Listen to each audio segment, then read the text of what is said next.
Connor is wondering if Vader is a new cornerback who plays with the Seahawks. Like I said, when he said I have no idea what he's referencing, but I'm glad Leonard Williams is having a good time. Stop it. When you say, now, I know you've never seen the movies. I know it's the dark side. You've heard of Darth Vader. You've heard Darth Vader. Yes. You've heard of the dark side. You have enough pop culture. Yes. Right? I'm aware. Again, I've never seen Godfather 2, but I know what is it? Keep the gun, hold the canal. That's the first one. Right. Is that the first one? I get all my quotes mixed up. Vinny in the chat said Star Wars was a system franchise. Dune has a top 3 defense. Wow. That's a take. That is a take. We love Timothée Chalamet, love Zendaya, but it's a little bit of a slog, that first one, and then it finally gets into some good stuff, and then the second one's great. But and I'm looking forward to the third one, but stop it. With Star Wars is so much better. Fantasy Football Happy Hour with Matthew Berry. Welcome to the Fantasy Football Happy Hour. Busy desk today. We go from 2 to 4. Take the gun. Leave the cannoli. Take the gun. From Godfather 2. Right. I think that. I just know that's a quote. It's the other way around. That's you leave the gun and take the cannoli. I don't know what the hell you were talking about. Yeah. From Godfather 1. It's from Godfather 1. Okay, well, it's been a while. It's been like 30 years since I saw it.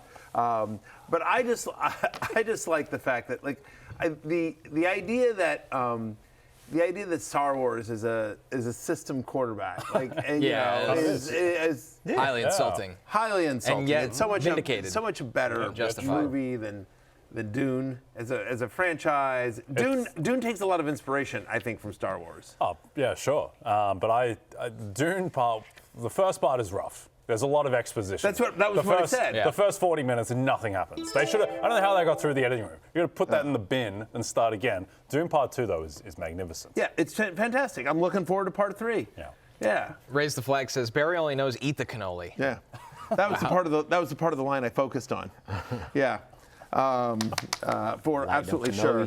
So I'm going to apologize in advance. I want to apologize in advance to our viewing audience, to anyone that might listen to this later or watch it later on Peacock, YouTube, any NBC Sports Digital. Wherever you get your podcasts. Wherever you get your podcast. They may listen to it on SiriusXM, Channel 85, all the different places we distribute Fantasy Football Happy Hour. And here's why. I'm going to apologize to the 3 of you in advance, and I apologize to producer Steven, producer Damien, and everyone else behind the scenes today. It's a large amount of people it takes to run this ship. It really does. And today, probably even more. So my wife and I had an event in New York last night. And so we decided to, because I had the show today, we decided to get a hotel room in Stamford so that I could just, we could sleep and then I could, because I live about an hour and a half away. And so I didn't want to drive an hour and a half, back home after the, after a night event and then in the morning. So, okay, great. So we do that. So we get in a room. And we get a room, I don't want to say the chain, but it rhymes with Marriott. And so I get a chain. I go to a hotel that's whose brand, overall a brand name sounds like that word. And we get into the room. We get into the room like 1 a.m. Fall down right asleep, right? Sure. 3 a.m. Another alarm goes off. Classic. First off, I don't know who's setting the clock alarm in the 1950s clock alarm in the hotel room. Oh, it wasn't the fire alarm? It was no, it was just clock. whoever was previously in the room had set the alarm for 3 a.m. That's an amazing And it's one of these old-timey, I might start doing that. He's saying you got one of them Captain Hook clocks in there. Oh yeah, it's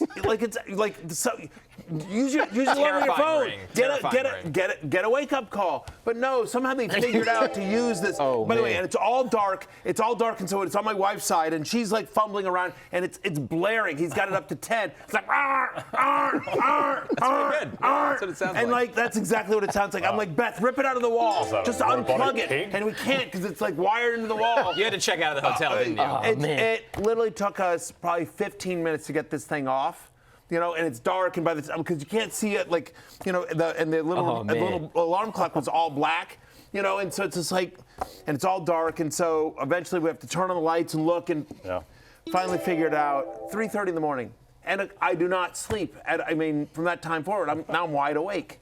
I'm wide awake, and I'm like on 2 hours sleep. So that's not normal. Normally people fall back asleep. So what I did, I know, but like my mind's racing now, and my heart got pumping. And what if it goes off again? Yeah, I know.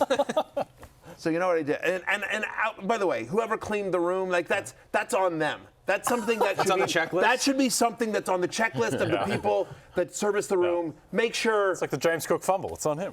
No, you should, absolutely. Tell me I'm wrong. I want to poll on this. I feel like that's the responsibility of the hotel to not have a alarm set, especially for a crazy time at night. So anyway, what I did is I was like, it's the show. It's a big show. It's the last show in studio before we get to the Super Bowl. I said I got to be rested. So I took an Ambien. I don't normally take Ambiens. And all we had were my wife's Ambiens, which are much stronger than mine. Oh, no. So you usually woke up like 5 minutes ago. And not only that, but like you're supposed to, and generally speaking, you're supposed to like give yourself like 8 hours on an Ambien. So I'm on like 3.5. Nice. Yeah. So I still have like 3.5 hours of Ambien whirling through me. And yeah, there is more stuntman Chuck because this leads into Finding Nemo 3. What are we in Jamaica? Yeah. Like a stuntman. Stuntman Chuck. This leads into Finding Nemo 3. Wait till you hear the plot for that. Anyway, so I'm hopped up on Ambien, and I just remember when Roseanne literally got fired for being on Ambien, and she tweeted out some stuff she shouldn't have tweeted out. Yeah. And that was the excuse, Right, yeah. Did you have any tweets today? The Excuser Part 1. Yeah, That's what you've got all my witnesses. The Excuser. The Excuser. I'm still routed by Stuntman Chuck. This show's doomed. They going Absolutely in. doomed. Yeah, wow. It's going to be tough to come back At from least that. Lawrence is here to fill some of the gaps. Yeah. Where like it's just me and Jay. Nope.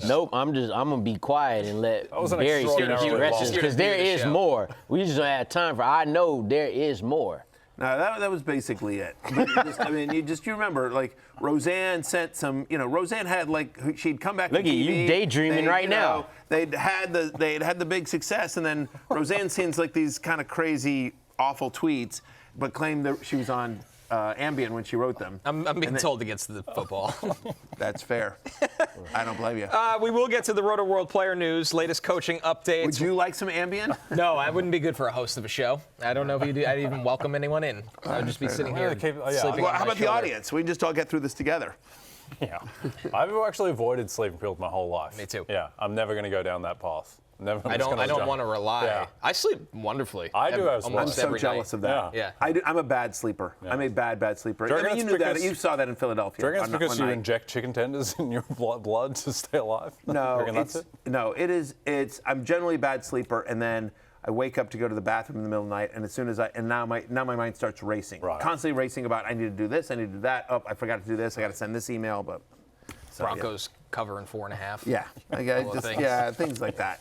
Go through my Pickup lines today too, by the way. Who should drink free today? Like, Well, you all know the what? important stuff. Off of that Ambien, maybe you'll pick someone else besides Jay for pickup lines today. So since you're all He disheveled, cashed last and week though, so like Yeah. he might ride the hot hand. that is. So you comeback you're story. good for like 10 weeks now. He cashed, Yeah. as did Connor. Yeah. I don't think you did. We all cash. Did you Everybody. cash too? Well, I don't think he was here. the last time we was all here, we all. Yes, all three cashed. Yeah. Yeah, Lawrence wasn't in. All right, let's get into the AFC title game. Yes, you heard it. Jarrett Stidham against the Patriots. Patriots traveling to Denver. Let's take a look at the DraftKings prices in this game. Of course, Drake May is at the top of the board for $6,000.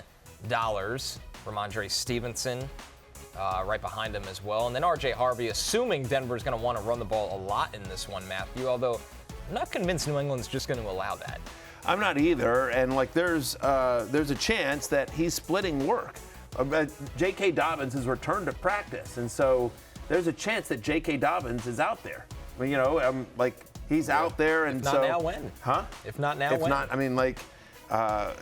They better hope he's out there. If he's not they out need there, all the then help they could get. That's right. Yeah. The less you can, like, in an ideal world, that's what you do, is you just try to do a run heavy, protect Stidham, run a Carolina offense. I mean, seriously, like where you're protecting Bryce Young and you just kind of like try to control the clock. That's, I think, what they'll do. I do think I'd probably pay up for the Patriots defense at 3,500, right? 9 sacks and 6 turnovers in their first 2 playoff games. They've played pretty well. Jarrett Stidham, we just don't know what kind of game we're going to get from him. What do you make of Stidham? Because I'm very curious about just your breakdown of him as a player, as a man, and what he's going to do on Sunday. He might be involved in my pickup line. Oh, wow. Jarrett Stidham. Really? I think Jarrett Stidham is one of the more underrated backups in the league in terms of the situation he's in. Like Sean Payton went out and paid him to be a $6 million per year backup for a reason. He knows that he can put anything on him with the offense. Maybe the less running stuff that you see from Bo Nix. I don't know if you're going to ask Stidham to do that, but I still think they'll challenge all three levels of the field as a passer. Yeah, there's no arm limitations. It's not like Jake Browning. Yeah, I'm a little more confident in Stidham, I think, than the public. I'm not saying they're going to go win the game, but I think people will be like, wow, Jarrett Stidham looks completely fine. I would be too. I would agree with that. Yeah, I would be too. I think they're going to have to at some point. They're going to try to test these DBs much like they did with Bo Nix against the Bills. We know the Bills have one of the better pass defenses in the league, but when it came down to it, especially on those 2 pass interference calls, Bo Nix was testing them in the secondary. I think they'll do the same thing because they're not going to just be able to line up and run the ball against the Patriots are good against the pass and the run, but they're a little bit better against the run. And when you know you have a backup quarterback on the other side of the ball, you got to go make him win that game. Yep. My 3 things with Stidham. 1, there's a lot of easy buttons in this offense. Sean Payton will scheme up some easy throws for him. 2, he was awesome in the preseason, which you can read into that, what you want. Zach Wilson was great his first preseason. Sometimes that's misleading, but he was the number 1 graded passer by PFF in the preseason. And then 3, I'm old enough to remember 3 and a bit years ago, Jarrett Stidham almost cost me an ungodly amount of money in a late season game against the San Francisco 49ers, who had I believe they had the number 2 defense in the NFL that year. That was when DeMeco Ryans was the defensive coordinator. Sitting there watching this game being like, how is this Stidham bloke absolutely tearing apart the Niners defense? Why isn't Nick Bosa killing him yet? And he was awesome in that game. And so he does have, at least, it's a very small track record, but he has flashed really strong moments in the NFL. Yeah, look, I don't think it's any given Sunday, but I agree with you. I'm like 5.5. What did this line move? Patriots are favored by 5.5 here. Jay, when it went with it, when Bo Nix went down, how did it move? Yeah, so I think the look ahead line was Broncos minus 1.5. I actually think oddly you have to downgrade the Broncos defense a little bit for that Buffalo game because the Bills marched all over the field against them. And the turnovers they generate, that's great plays. But at the same time, that's not as sustainable. On a play-to-play level, the Bills torch them. So I think the Broncos defense gets a bit of a downgrade. But I think the line would have been Broncos minus 1, maybe pick. The thing is, this Patriots defense has gotten better and gotten healthier, particularly with Milton Williams back. So I think that the line is saying that Jarrett Stidham is worth somewhere between 5.5 and 6 points, that type of range. That's a lot. And Bo Nix was really good. Yeah, Bo Nix was really good against the Bills, and I think he's turned the corner a bit since he had a really rough stretch in the middle and start of the season. But it's a lot of points. Yeah, I mean, I might take the Broncos to cover here. And speaking, look, if I know they don't have Bo Nix, right? He played good. He didn't play a perfect game. He turned it over too, right? But if the Broncos, you talk about it, they got gashed, and that's why I would actually pay up for Ramondre Stevenson. He was the same price as Drake May there. I would pay up for him because you saw how James Cook gashed him, 24 carries, 117 yards. And if you feel like they're going to win the game, you go with the running back who's going to get the most carries. He's also had 5 straight games with 12-plus fantasy points. But the Broncos could beat the Bills at home. They for sure could beat the Patriots at home. The Patriots have been going up against quarterbacks who've gotten a lot of pressure on them. C.J. Stroud was bad. Justin Herbert got sacked 5 times. So, if they could go out there and just be an opportunistic defense, get turnovers. Drake May's been turning the ball over these playoffs. So, you put that together with the Denver defense, I think Patriots want to try to run the ball. The Broncos' offensive line is also 10 times better than what's left of the Chargers and just flat out better than the Texans. Yeah, definitely. Yeah. What do you think of this Broncos defense? Because I can't remember a defense that, the past 2 years, by pretty much every measure, this has been a top 3 defense in the league. Yet whenever they play an elite quarterback, they get torched, every time. Right, and look at the game Jackson Dart had against them too, where it was pretty eye-opening. They're a very good defense until they have that game against a quarterback like Drake May. People are going to wonder, how are they great, right? They have great players, Nick Bonito and Pat Surtain and John Franklin Myers and Zach Allen, but it feels like they get a little exposed in the middle of the field at times with the lack of foot speed. They are aggressive, so they give up some big plays, but they're a very, very good unit, and they're going to be hunting turnovers, like Lawrence said. And to that point, I just think as you're thinking about, like, if you're playing DFS, you're doing picks for this week. I do think Demario Douglas becomes kind of interesting. Pop Douglas scored the touchdown last week as well. Is going to avoid Pat Surtain. He plays primarily in the slot. I also think Stephon Diggs here in a game where they can move him all around. I see Kayshon Boutte here at 4,500. I know he's had at least 65 yards in both playoff games here, but I suspect Pat Surtain will be on him the most. And so I wonder how much traveling they do in this game. You don't want to let Diggs eat you alive, so right? Because he will. Yeah, because he will. But Pat Surtain doesn't always follow. Sometimes it's going to be he does. Very game specific. We're going to see. They would much rather go at the other guy, Riley Moss. But if you saw, even against the Texans, it took the Patriots a while to get going. Stingley, like, he had stuff on lock, and then Kayshon Boutte gets the deep ball, so that contributed to him getting the. Yeah, he made an unbelievable catch. Yeah, like an insanely great one-handed catch in the good snow. Good coverage by Stingley on that play. But I think the thing with the Broncos defense, and if you're looking at Patriots pass catchers and Drake May, they're an elite defense, but they're an elite defense where they're like high variance, where they get a lot of sacks. They also give up a lot of deep passes because I think they trust their corners on an island. They blitz a ton. Yeah. It's very aggressive. Whereas like the Seahawks, they just give you nothing. Like, you just can't do anything against the Seahawks. Same with the Texans. They don't really give you that much, although they do allow some deep passes. But, yeah, I think that this will be high variance, and if Drake May is connecting on his deep ball, then this defense can be had. Yeah, I mean, I think I'll just say overall, I think this game is closer and more competitive than people think it will be. And I agree with your point that I think people are thinking Jarrett Stidham's going to come in and just flop. It's going to look like Jake Browning did this year, and it's just like the Patriots are going to roll, and I don't think that's the case at all. I mean, and so Nick Foles with the tweet of the week, right? But whether it's Nick Foles or Jeff Hostetler or even Taylor Heineke, who lost, but Taylor Heineke gave Tom Brady the toughest game during the Buccaneers' march to their Super Bowl. Right. Like, I mean, we have seen backup quarterbacks, have these moments where there's not a lot of. By the way, if you're the Patriots, if you're Mike Vrabel and his staff, like, there's not a lot of tape on Jarrett Stidham either to look through and exploit as well. So I'm kind of rooting for the Broncos. Listen, backup is always fun to root for. It's one game. You're all NFL players at the end of the day. Like, Jarrett Stidham knows he's got a defense that could produce some turnovers, and like I said, they're on defense. They're gonna get after Drake May. Like, they've been having a little trouble with that. So Stidham will have his opportunities to maybe be that new Nick Foles. Here's my question to you, Jay, because you're a good judge of this, because you're one of them yourselves. Like, in terms of annoyingness for the general public, right? Because you get annoyed easily. You annoy other people very easily. So I feel like, this is never. I'm going to tell you. What do you think America would find more annoying in the Super Bowl? The Patriots and all their fans coming, oh no, they haven't been there for 7 years, whatever it is. I mean, the Patriots, who are the most winningest NFL franchise in Boston getting back to the Super Bowl with, you lucked out with Tom Brady. And, oh wait, what? Now you have another franchise quarterback? Yeah. All right.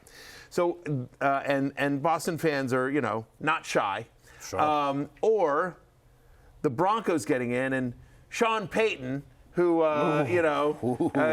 kind of little smug Sean Payton getting another team to a Super Bowl, second year with his second-year rookie quarterback. Yeah. Was he the fourth or fifth quarterback drafted of that class? Because he went after Penix. Bo was sixth. Did he go after McCarthy? After McCarthy, yeah, Penix. we had Caleb, Jaden, Drake May, Penix, McCarthy. So, the sixth quarterback of that draft class, which, by the way, how insane is that draft class now as we look back on it? It's crazy. It's everyone but McCarthy. Yeah, literally. And Penix again, so that's kind of like pending. Yeah, exactly. Yeah. But, I mean, just like... But everybody has had, like, an infinite amount of success. Like, it's crazy. Like, every single... Those four have been, you're like, Nix, May, Williams, Daniels, you're like, okay, that's a franchise quarterback. That's a guy we can build around for the next decade. Yeah, the Patriots are more annoying. Like in terms of, I think it'd be a better spectacle because Drake May in the Super Bowl is probably, more compelling. But the Patriots getting back to the Super Bowl. Like all these tweets about second graders in New England, they finally know what it's like to see the Patriots in the AFC title game competing for the Super Bowl. But it is it would be pretty insane for the Broncos to make the Super Bowl with Jarrett Stidham having knocked off Josh Allen and Drake May en route. There would be a fairy tale aspect there. Also, how crazy would it be if the Broncos, if they make the Super Bowl and they win the Super Bowl? That's 2 Super Bowls in 11 years, with the Super Bowl winning quarterbacks being Peyton Manning, who at that point may have been the worst quarterback in the league, and Jarrett Stidham. It would be wild. Absolutely. Let me tell you something, brother. If the Broncos make it, they're winning the damn game. Yeah. They're beating the Rams and the Seahawks. I'd be able to get plus 8.5 on the Broncos. And then Jarrett Stidham's going to have a whole media press tour, he's just become a star. Let's look at the notable player props in this game, by the way. I believe whatever winds up, I believe the NFC team will beat the AFC team.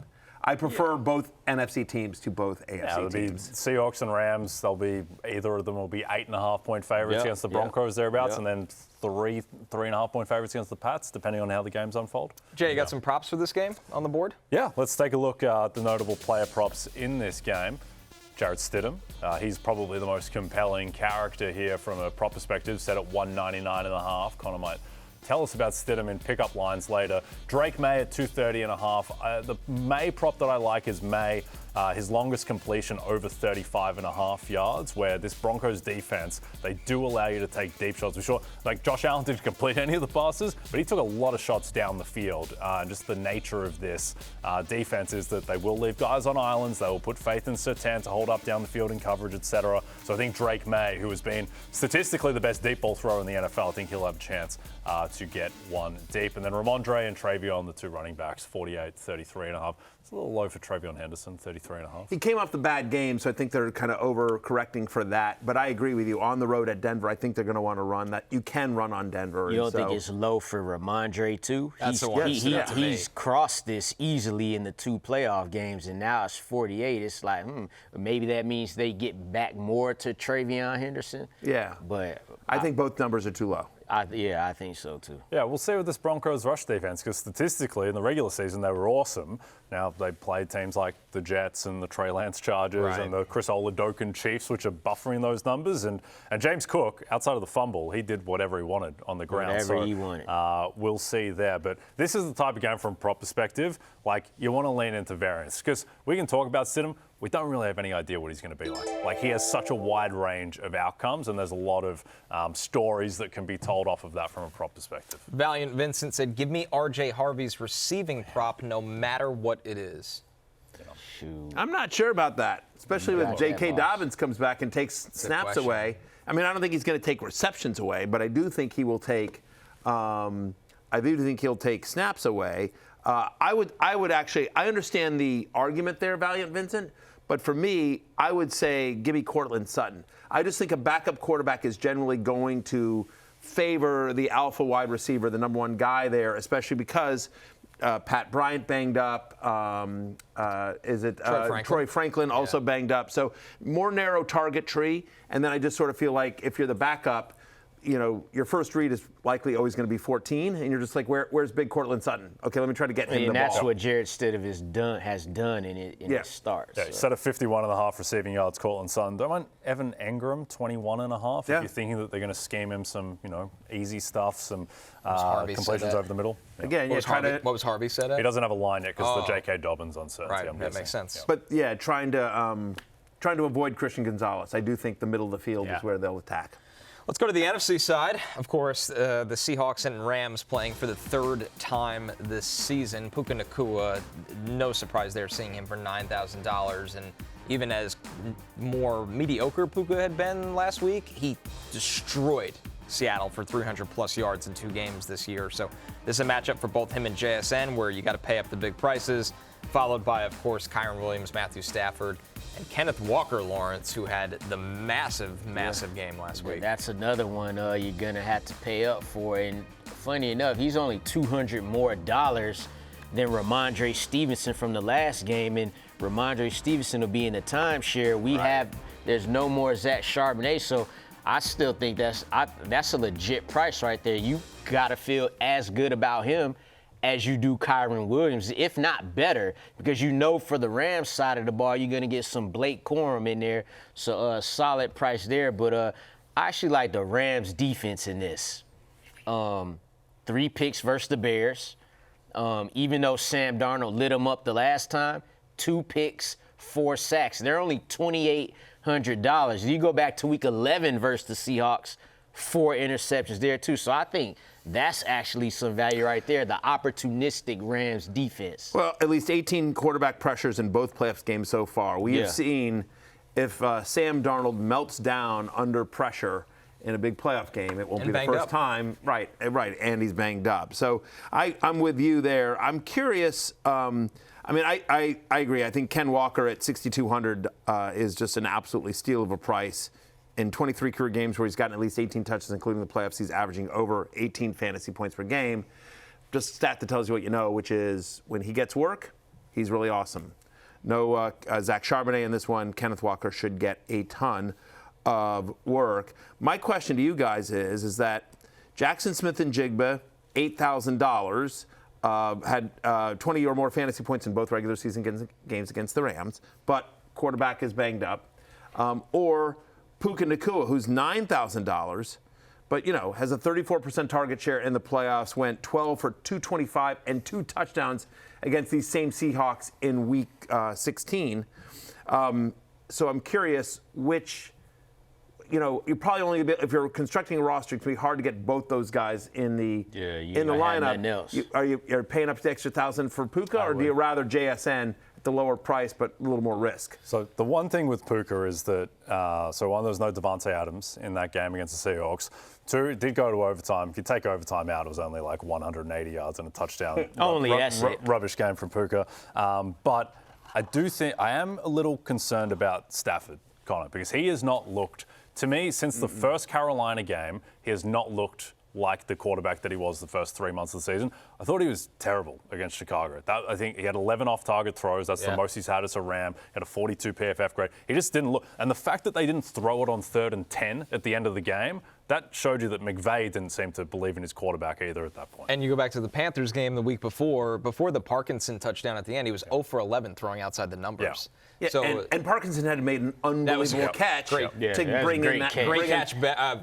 Good throw, amazing catch. To be fair to Stafford, outside non-Caleb Williams division, he did probably make the throw of the playoffs that out on the left side to Davante Adams, which no one else can do just about. But he has looked shaky, and I also wonder, the first Seahawks game, Stafford and the Rams couldn't do anything in that game. Donald threw 4 picks, and Seattle still had the chance to walk it off. And then the second game, he had a lot more success. And so which version of the Rams offense are we going to see? I think will define the game. Yeah, I think that's really fair. I think if you feel like the Seahawks are going to get pressure on Matthew Stafford, then it'll probably be another one of them days. That's really what it's going to come down to, because we already know what he's going to do if you don't get pressure. He's going to pick you apart. I do feel better about, you can pick holes in both quarterbacks. I think I do feel better about the Seahawks defense than the Rams, where you can throw on the Rams. Rams have good run defense, and they can get pressure. But if they can keep Sam Darnold upright, or if we can get rid of the ball quickly, the secondary of the Rams has struggled so far in the second half. Yeah, it has. You can throw on the Rams. We saw Bryce Young having success. Caleb Williams was able to move the ball outside of the turnovers. I think that the Rams' corners has always been a little bit of a shaky spot. Like your man, Emmanuel Forbes, has been a huge part of this team. And so I think Chris Schuler has largely gotten the better of Darnold in these 2 matchups. Yeah. He's tricked Darnold into some pretty bad picks, and so maybe having 2 games of tape now will help the Seattle coaching staff, which I think is arguably the best in the league, put Darnold in the best position to succeed. But yeah, I mean, this game is largely going to be about Stafford, but it's also going to be about just Darnold holding his nerve, which he hasn't been able to do in 8 games in the past. I would think NBC. I'm not speaking for NBC. I've had no inside. You can speak for him. No. I'm not speaking for NBC. Tweets are mine and mine only. But these thoughts are mine and mine only. But I would think NBC would want Patriots-Rams Sure. of who's left, right? The rematch. McVay rematch. You know, two big markets, two big franchises. You know, the two MVP contenders, right? Sure. You know, going head to head. Great match. But I'm kind of rooting for Seattle, Denver. Me too. Oh, man, if we get that, we're going to have a good old time out there. Just because it's two good defenses, it's two redemption stories, right? We've got a backup quarterback in Jarrett Stidham. We've got Sam Darnold, who for years and years bust, and then he has a magical year in Minnesota, but he can't win the big one, you know. Shirtless Ben Johnson. This sounds like a good Ambien take. It might be. Yeah. I might wake up from it and go like, I said Well, what? I mean, think about it, right? We saw Baker Mayfield go to Tampa and kind of redeem his career, right? There's obviously Josh Allen, Lamar Jackson. Sam Darnold got a chance to be the first one from that draft class to win a Super Bowl. That's crazy. And he was damn near out of the league. I And know. now he got a chance to be the first one. It's not just any draft class. You got 2 MVPs in there and the number 1 overall pick, and you're not none of that? Like, this is a shot for Sam Darnold. And it would be one of those great stories that you can tell, you know, that you kind of point to, you know, where you sort of say, like, you know, when the first woman landed on the moon, right? You know, you could say to little girls, like, look, if you dream it, you can be it. Like, we landed a woman on the moon, right? And so now it's like, listen, I know you're upset that you got drafted by the Jets, but look at what Sam Darnold did. Yeah, even though your career isn't over, even though you're a member of the Jets, you could eventually win a Super Bowl for somewhere else. There is hope, folks. Yeah. There's Zach Wilson, baby. Yeah, exactly. That's what I'm saying. It would Gino's be like still out there. Yeah. Gino. Who else out there? Yeah, Gino? exactly. Gino's done. Ken O'Brien, come on back. Tim Boyle. Everybody. Tim Boyle, Mike White, come get back. Yeah, Oh, boy. exactly. Chad Pennington, where are you at? God. I'm never going to forget Torture. that Jets season. He was actually in the playoffs with the Jets. That's right. That Jets season a couple of years ago, or wait, when Mike was it White the got hurt, Dolphins? and all Jets fans are like, "What are we going to do without Mike White?" Yes. Yeah. Because we'd seen what it looks like without him. Ironically, it was Joe Flacco who came in and did nothing. Yes. Yeah, exactly. They think of Mark Sanchez, a chance of redemption for Mark Sanchez. Not touching that. Come Let's on. see the props Yeah. board. I don't know about that one. All right, Jay, look at the props board for Seahawks Rams here. Yep, Feels like a very, as the props indicate, a very run-heavy game. Yeah, absolutely. Matthew Stafford on the passing front, though he is the highest passing prop of any quarterback this week, 254.5. No surprise, he led the NFL in passing yards. 85.5, I think, is a little high for Ken Walker. I understand the epic game that he had, but the sneaky thing about Seattle is they haven't been a particularly efficient rushing offense this season. It's just they run a ton to establish play action off of that, and then no surprises, Puka Nacua, Jackson Smith, and Jigba both set in the 90s. I'd want to see Ken Walker's rushing attempts number. That might be interesting there, or what his combined rushing and receiving. Otherwise, it might I take imagine just the an attempts number all-line. would be 19. I'm about to say it better be 19. But Yeah. what's funny is you saw the gap there between Kyron Williams and Kenneth Walker, yet Kyron Williams is a couple hundred more on the DFS. So it kind of makes you feel a little bit better about Kenneth Walker from that end, from a DFS perspective. Is there a player in this game? Okay, so we're all going to talk about Puka. We're all going to talk about Jackson Smith and Jigba. I get that. Is there a player, Connor, a complimentary pass catcher that you think could surprise some people? Like we've seen could A.J. Barner on the Seahawks? Could one of the tight ends? Feels like Colby Parkinson That's what I was starting gonna say, yeah. starting to come into his own on the Rams. Can we see? Is a Kanata Mumfield game?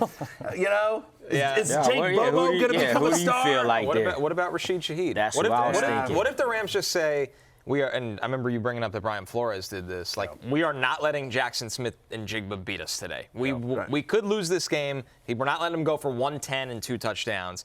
Rashid Shaheed, And guess who if could? he's in any one-on-one situation, he's faster than the other guy. Right. Anyone basically anybody in football. Yeah. Like, he's faster than the other guy. So Rashid Shaheed, because you need one play. What if you get a 60-yard touchdown catch from Rashid Shaheed? Yeah. Could happen the first play. The other Exactly. one I think that's a little interesting, the past 2 games, Cooper Kupp has looked the best that he has all year. And so I wonder if there is an aspect of him kind of saving himself a little bit for the playoffs. Now, obviously, story writes itself, Super Bowl MVP going up against the Rams. He had the really bad fumble the second game against the Rams, but Cooper Kupp, I was expecting him to kind of recede into the back end of the season and Rashid Shaheed just to completely take over, but he's still the number 2 wide receiver on that team. Davante Adams is somebody who'd be interesting too. 8.3 fantasy points per game in the playoffs, 37% catch rate. He has not looked like Davante Adams He's not. since he's come back. Let's get to the Rotoworld Player news. We have plenty to go through from the coaching carousel, starting with the Atlanta Falcons hiring Kevin Stefanski as their new head coach. Two-time Coach of the Year. Coach of the Year. Not everyone knows that, but yes, Kevin Stefanski, two-time Coach of the Year. And this came with some drama as well. Baker Mayfield, clearly not a big fan of his former coach. No. He said he'll be pretty happy to see him twice in this division as well. So here's the tweet from Baker. This was over. It was a quote tweet. It was quote tweeting a writer that covers the Falcons. Failed is quite the reach, pal. Still waiting on a text call from him, of course, Stefanski, after I got shipped off like a piece of garbage. Can't wait to see you twice a year, coach. So yeah, the tweet below it was basically saying that, hey, Stefanski, basically had a bunch of failures at quarterback during his tenure in the Browns, and Baker, friend of the show, Baker Mayfield, clapped back, rightfully so, won a playoff game. Baker Mayfield led them to the playoffs and won a playoff game in Pittsburgh. Then went and did it on another team. Yes. So I don't like the word failure there either. No, but I'm just saying, just within Cleveland, I think of the quarterbacks Stefanski had, Baker's the one that got them to a playoff game and won a playoff game on the road. Yeah. That Pittsburgh game. It wasn't Stefanski calling Mayfield a failure, though, right? It was the writer. No, it was the writer not, calling him a failure. But he very much does not like Kevin Stefanski. It's clear as something there. I think we need, as a table, as a show, as a nation, to come together and decide on this, because Baker Mayfield, who's been on our show multiple times and we love, but Kevin Stefanski has been on our show multiple times and we love him. Yeah, I stand with Baker. It's not a question for me. Yeah. It's not a question. It's Baker Mayfield. Yeah, it's Baker Mayfield. So I stand with Baker on this specific issue. Yes. The only problem is when this one he's right on. Yes. He's good for like 7 of these a year. After they beat the Jets this year, he said that was for Hassan Reddick, and I was like, and I think he said it was for Todd Bowles as well, and like his timelines don't always match. He's right about this one. Right. But Baker Mayfield, and it works for him, is a guy that always needs. He always needs these, and I understand why. Yeah. Sounds like you're a Stefanski man. No. We are team Baker Mayfield. Oh wow. We are team Baker Mayfield. I love Baker. Absolutely love Baker. This works for him. But I will say, Kevin Stefanski has always been very nice to me. I won't tell the story again. Here goes the turn. Oh, wow. No, I'm not going to tell the story. You got to choose a side. Yeah, the fence sitter. You're either I'm the fenceler. Yeah, I am the fenceler. I am a little fence sittler. But I'm just I will not denounce Kevin Stefanski, two-time Coach of the Year. I think you should. If I have to denounce choose, him. If I have to choose, I'm choosing Baker. We are a Baker Mayfield table officially. So if both of them called their banners, you would respond to Baker Mayfield, not Yes. Kevin Stefanski. All right, Yes. so you hate Kevin Stefanski. I don't know. I do not hate Kevin Stefanski. You chose who you'd respond All right. Yeah, but See how this plays out. Yeah. Anyways. But yes, I'm a fence sittler. Speaking of those Bucs, Baker Mayfield will be working with a new offensive coordinator. They're finalizing a deal to hire the Falcons' former offensive coordinator, Zac Robinson, who I'm not going to lie, Jay, didn't love his work in Atlanta. No. Did overall. anyone watch a Falcons game this year being like, this is such a great creative offense? I think they missed on quite a few people to get down to this hire. Yeah. I mean, I think when they did do well, it was just a product of having those good players there, like Bijan Robinson. Like, you see a lot of times he can create a lot of space for himself there.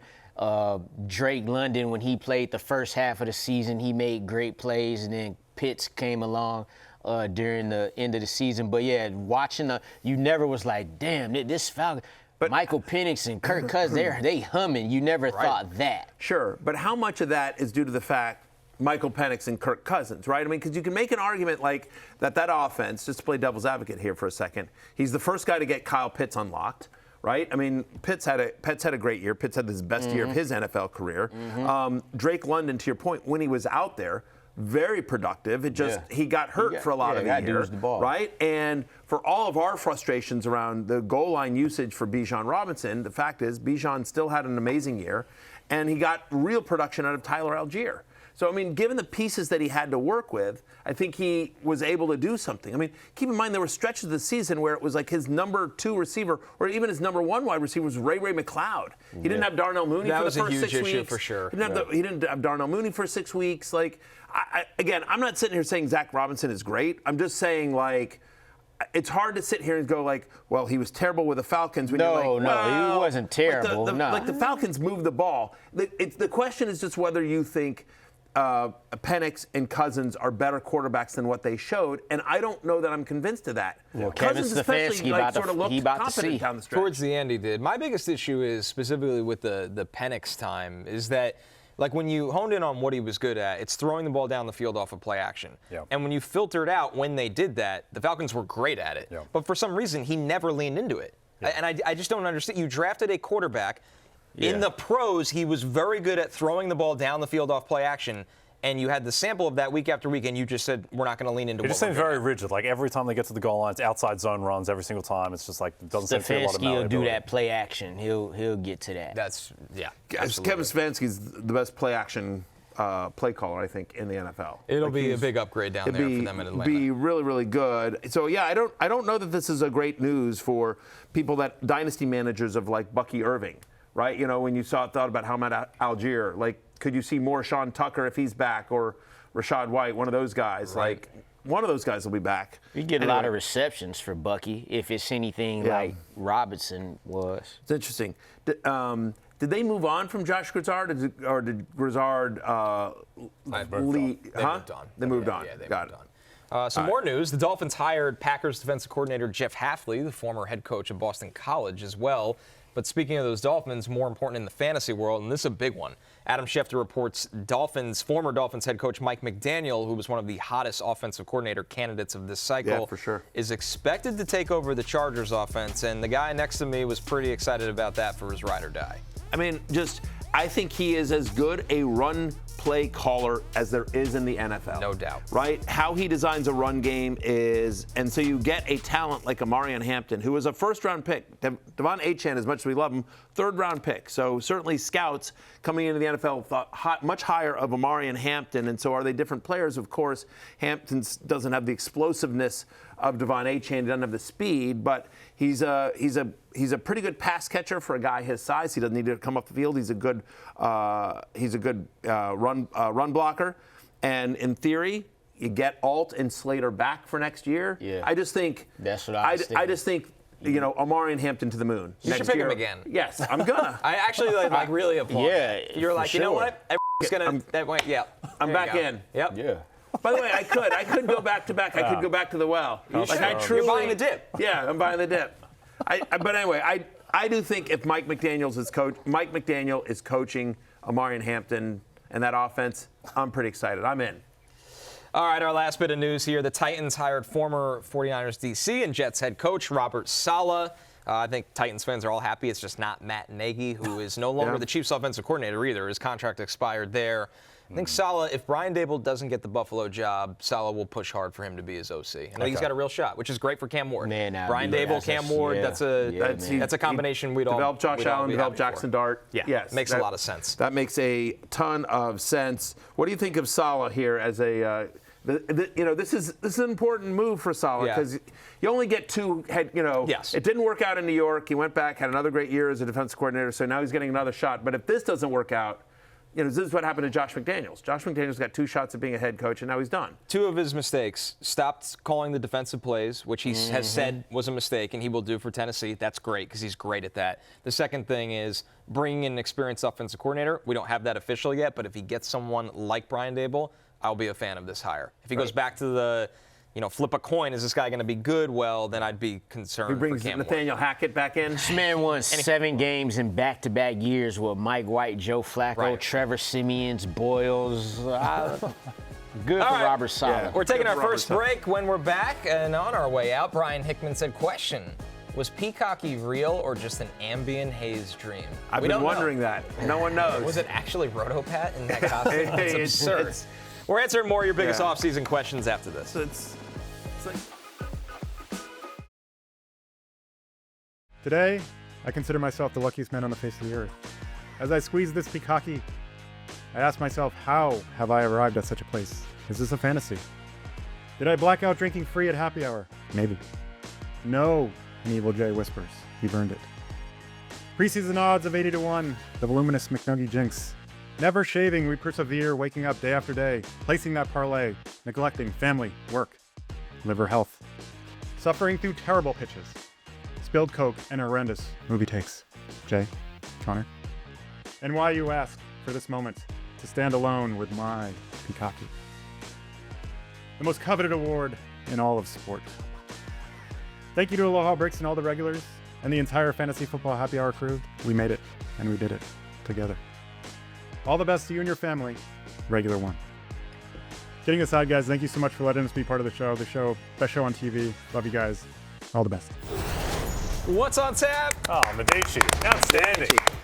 Outstanding. Maybe we should take the award away from Aloha Bricks and give it to Medici. If he had won one. Reminds me of Keanu Reeves at the end of Hardball talking about G-Baby's death. Yes. Absolutely beautiful. Tears in my eyes. Man, poor G-Baby. Yeah. What's on Tap is brought to you by Bud Light, the official beer sponsor of the NFL. Sundays are easy to enjoy when they are full of football and the fridge is filled with beer. We're going to make it even easier for you by taking some of your best questions like this one from the man himself, Jonathan Medici. Question for a keeper league where I can keep 2 players but lose draft picks. I'm keeping Puka and losing a 3rd round pick, but do I keep Davante Adams and lose a 4th, or keep Bucky Irving and lose an 8th? The league runs 3 wide receivers, but only 2 running backs plus a flex. Yeah, to me, I get the question, right? Obviously, Thanks, and in a league where you play 3 wide receivers, Ambient Joe. yeah, Ambient Joe. In a league in where you play 3 wide receivers with just 2 running backs, wide receivers are more valuable. That said, I think Bucky Irving is the correct answer here. Whenever I'm doing, questions like this, one of the things I think about is it's like, okay, well, where is Davante Adams going next year? Right. Yeah. Right? And I can't imagine he's going much higher than the 4th round. And depending on how the rest of the playoffs play off, it may drop even further. Right. So Bucky Irving, who is going to next year be like, a top 12, 13 running back, I think he probably goes end of the 2nd. I just think that's a much bigger delta getting a borderline number 1 running back for an 8th round pick versus a number 2 wide receiver, even though a very productive one, for a 4th. Obviously, when you're doing those things, you have to think about because there are a lot of good players being kept. Being kept. I'm on There we Ambien. go. I'm on Ambien. The players Yeah. being That would be worse than Boyo. Oh, my 3-year-old daughter doesn't say keeping. I lost it. My words. Yes. Well, anyway. What was the I'm stunt just mom saying, joke? if you're keeping figuring out all the other people that are keep on keeping on. Like the ranks go down a little bit, obviously, because there's players that would go in the 2nd round, go in the 1st round, because a lot of 1st rounders have been capped, et cetera, et cetera. But either way, the answer there is Bucky Irving, Medici, and great fake winner speech. I do think Aloha Bricks deserves to give his winner speech. So send that in. Because he actually won? Yeah, because Aloha Bricks actually won. Our next one from Erica Yoon. Are you comfortable drafting Coleston Loveland as the number 2 tight end behind McBride next season? Yeah, look, comfortable is a little. The truth is I'm going to have Bowers as my number 2 Plays tight end. My next tight end. Having said that, if I'm in a draft and somebody takes Loveland too, I'm not going like, oh man, did that guy just screw up, or what is that person thinking? I mean, we love Coleston Loveland. I get it. I feel better about it if DJ Moore gets moved. I want to know who the Raiders coach is who the Raiders offensive coordinator is going to be. I'm assuming they're taking Fernando Mendoza, but weirder things have happened. Yeah. Maybe the Jets or some other team gives them a crazy boatload of picks to move off of it. Take Mendoza. I think so too, but you never know. Right, you don't know. You never ever know. So anyway, at the moment though, I have Bowers at 2, but no, I don't think it's weird drafting Coleston Loveland as number 2 tight end. That's certainly within the range of outcomes for him next season. All right, our last question here from EMS Ganja. Yeah. Given the relatively poor performance of 2nd and 3rd round wide receivers, BTJ, Ladd McConkey, I believe A.J. Brown, this season, are you more likely to go running back heavy at the top of your draft next season? What do you think about that one? Mr. Ganja, actually, I would do that. In fact, I did it in the League of Assholes, went running back. If you got guys like I'm taking James Cook over A.J. Brown. Coming into this particular season, that would be looked at as like unheard of, but now it also depends on the league settings. You're more prone to do that. You're more prone to take that strategy if it's half PPR, where if you're in a league full PPR, 3 wide receivers, you may lean receiver. a lot of the wide receivers in that range, they got hurt. They obviously underperformed. I'll be able to get those guys at more of a discount next year. Like, Yes. do I think Ladd McConkey can suddenly no longer play football, or A.J. Brown? I don't. And so I think in a scenario where maybe Keenan Allen retires, A.J. Brown's on a different team, maybe the situation you feel a little bit better about, Mike McDaniel coaching the Chargers, I'd be back in on those guys just at a cheaper price. That'll do it for What's on Tap, presented by Bud Light. We'll be back right after this with our pickup lines for Matthew. Tuesday night, so we're playing King of the Court at DraftKings. All customers get one shot at a share of $1 million in bonus bets. The key is to select the player who leads the association tonight in points, rebounds, and assists combined. First choice, I'll take the ageless Kevin Durant. Long, 2-point jump shots, 16 feet and out, are in theory not very efficient. The league average on them is 40%, but they're efficient for Kevin Durant. He is shooting 53% on long twos this season. He shot 53% on them last season. He shot 53% on them the season before that. I can keep going. Consistently good. Jay Croucher, Kevin Durant, in good company. The voice. We got to take a break. Voice right there. The voice of NBA Showtime. He's a man. DraftKings Sportsbook is an official sports betting partner of the NFL, and new customers can bet $5 and get $300 in bonus bets if your bet wins. Download the app and use promo code FFHH when you sign up. DraftKings Sportsbook. The crowd is yours. Time to pick up lines. Who's that saying you were good? Carmelo Anthony. Anthony. Nice. We will now call Jay the voice. The voice. The voice. That's a top-tier moment of your life. Yeah, No, I'm very happy with it. Anyway, Yeah. hopefully people will be happy with this bet. You Matthew go from- Stafford to throw an interception, Matthew, minus 116. Since the past 6 weeks, 19 quarterbacks have taken at least 140 snaps. Only Brady Cook has more turnover-worthy plays as a percentage of his throws. It's always the Jets. Let me go with a real quarterback right here, Matthew. Jarrett Stidham, 34 passing attempts plus 107. He's had 34 passing attempts in 3 of his 4 starts. 2 of those games with Sean Payton. Of course, we saw C.J. Stroud throw 47 times last week. I imagine they'll have to do the same. So give me Jarrett Stidham. I agree with you, Lawrence. That's why I'm cooking up a Stidham parlay. 190-plus passing yards and 1 passing touchdown is plus 100. C.J. Stroud threw for 212 in one of the worst quarterback playoff games we've seen in years. Yeah. Jarrett Stidham can get to 190 and throw 1 touchdown. My choice is to either go with good Jarrett Stidham or bad Matthew Stafford, but I'm going with good Jarrett Stidham. Woo! I like that. 200 yards, 190 he can get to. I think he throws at least 1 touchdown. It's closing time. Go home. Sleep. Naturally.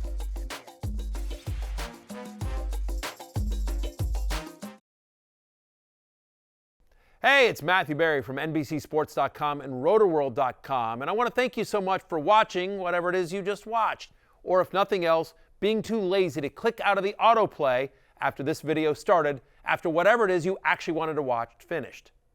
But now that you're here, I'd like to take a moment here to ask you respectfully now, okay? I'm asking you respectfully to subscribe to the NFL on NBC YouTube channel. You'll get the latest Rotoworld fantasy news headlines, all sorts of great shows, including my own Fantasy Football Happy Hour. So go subscribe now. Again, I'm asking respectfully.